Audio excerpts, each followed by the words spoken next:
Here, out on the road, everything seems so normal. Same moon, same night sky. After an hour of driving, it's easy to forget all about that dead world back there. How could Lambert have survived, though? If he came from the future, how did he not die along with everybody else? I just saw his body in the morgue. Now I'm driving out to talk to him alive. How does that work? Do you just leave a copy of yourself every time you use the box? Is that it? Are there copies of me all over the place now? What if he's not there? What if I changed something and he's not alive at all? Maybe all of this has been completely pointless. Maybe there's nothing I can do after all. Maybe these will be my last days, along with everybody else's. Ugh, the thought ties my stomach in knots. No, I better just not think about it and carry on. Did I bring enough gas? God, I hope I brought enough gas.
When I was a little lad, and so my mother told me, way haul away, we'll haul away, Joe.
Stop right there! Whoa, wait! Mr. Lambert, sir, it's me, Joe! I don't know you. What are you doing in my house? You sent me here, remember?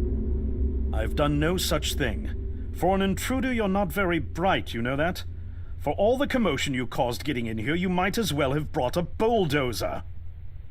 Now, you have exactly 5 seconds to explain what you're doing here, or so help me God, I'm pulling this trigger and sending you on your way. 5. I was sent here. 4. By you!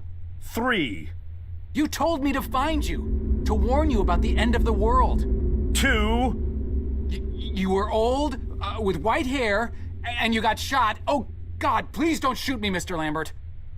This, you gave me this. It's an chrono. It's a time machine. I gave you that? Yes! I've never seen anything like it, but on the back, that's my family's signet. I made this? It's simply magnificent. I gave this to you? Why? Who are you? Name's Joe, sir. I'm just a janitor at the Archon building. I found you in a room with a big, round door in the basement labs this morning, and you were dying. You said you'd come from 40 years in the future to stop the end of the world. I guess I was the only one around, so you gave me this and told me to find you and tell you all this, and I've been there. The future, I mean. A bunch of times. And you were right, Mr. Lambert. Everyone's gone. My God, so it did come to pass. They really did it, those greedy goddamn bastards. I told them this would happen. Wait, I was dying? How? You said you'd been shot. I had to actually find you at the morgue to get this address. Shot? By whom? No, wait. Don't say anything else. You succeeded in finding me, which means anything you tell me from this point on could alter the course of action that brought you to my doorstep. The less I know, the better. So, you've seen the future. What did you see? It's like a bad dream, sir. Everyone's gone. Buildings are coming apart. It's all just quiet. What happened, Mr. Lambert? It is Dr. Lambert. And considering all the effort you just went through to find me, not to mention bearing witness to the horrific outcome of the biggest breakthrough in the history of science, I suppose I owe you some kind of explanation.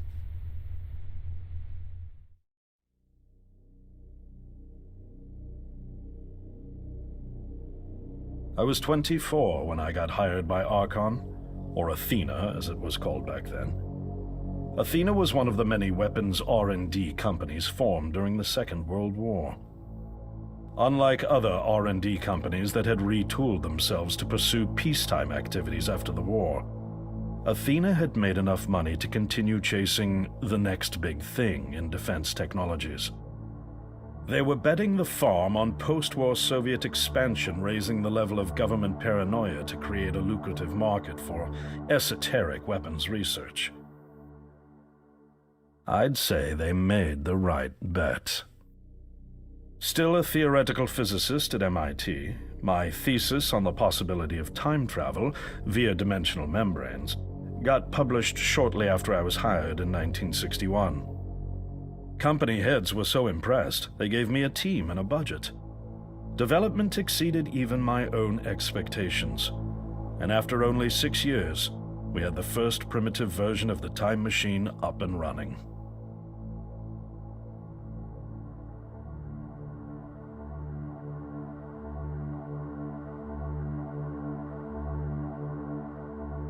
Our first successful trials involved sending simple objects into the future with a timed return.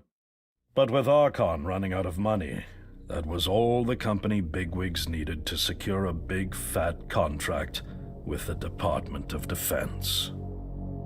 Apparently, we had sold them on the idea that the technology could be used to go back in time and strangle communism in its cradle.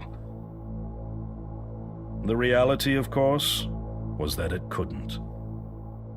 Due to the laws of causality, you can't travel back in time beyond the point where time travel was invented. And sooner or later, we had to explain that to our benefactors.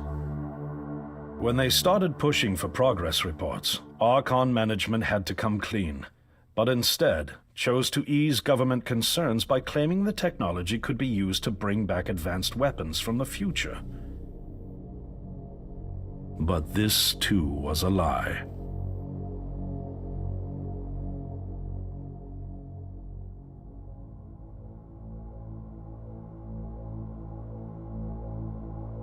At this point, we'd already had our first of many human trials, and we knew there would be no weapons. In fact, our results were as terrifying as they were baffling. Time pilots returned frenzied and confused, raving about empty streets and human remains. At first, we assumed the city had suffered a Soviet attack in the near future and had been evacuated as a result. But as we pushed on further, the terrible reality became clear. Time pilots started returning fatally ill, dying within a day or two from painful convulsions. Some never returned. We lost several pilots, machine prototypes, and other equipment. When the first contamination erupted in the lab, we were completely unprepared, losing 3 lab technicians to what we later identified as an incredibly aggressive airborne virus.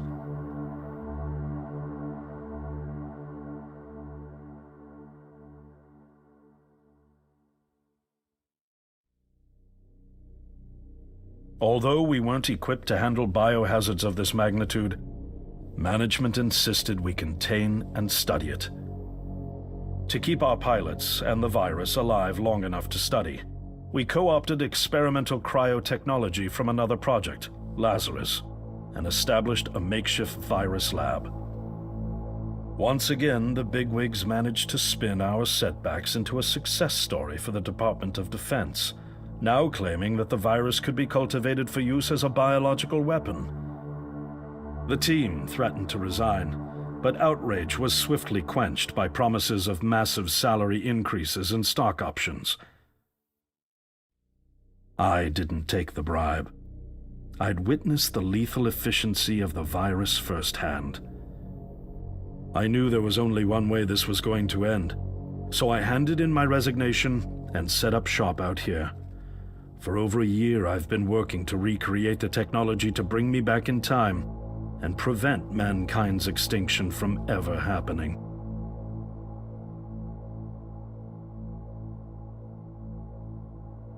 And now you're here, the harbinger of doom at my doorstep, wearing a boiler suit.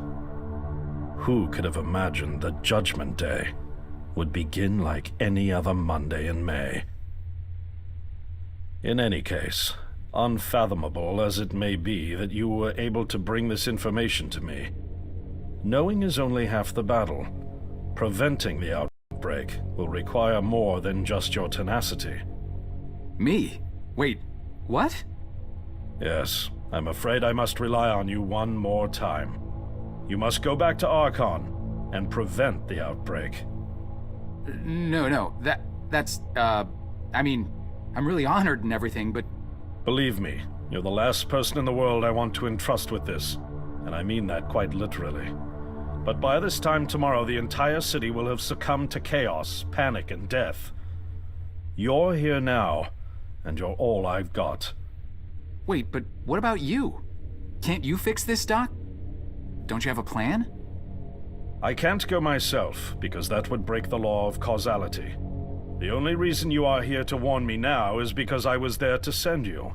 And the only reason I was there to send you is because I was able to bring my work to fruition here. But... We've no time to waste. It's the only way. You told me you found me this morning, correct? Yes, but...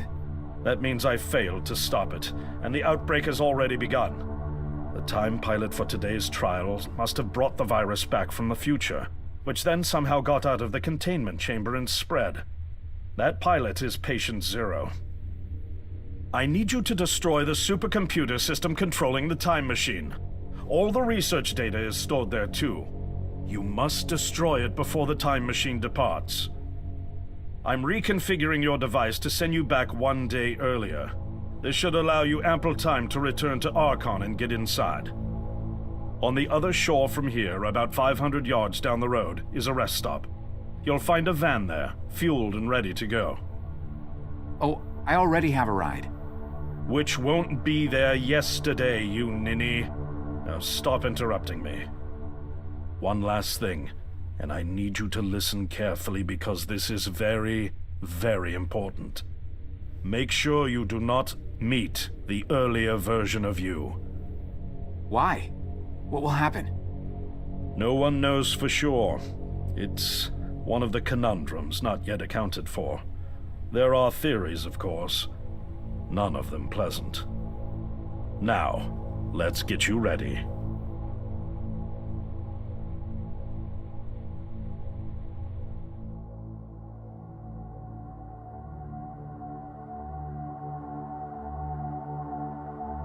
How did I get myself into this?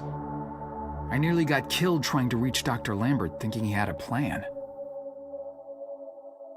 And it turns out it's me. I'm the plan. At least I don't have to walk back. This van's not as cool as the ambulance, but it has its charm.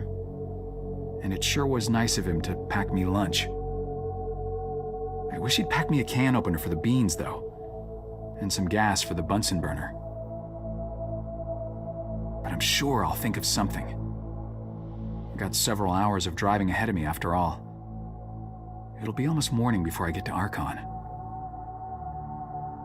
I just hope I have enough time.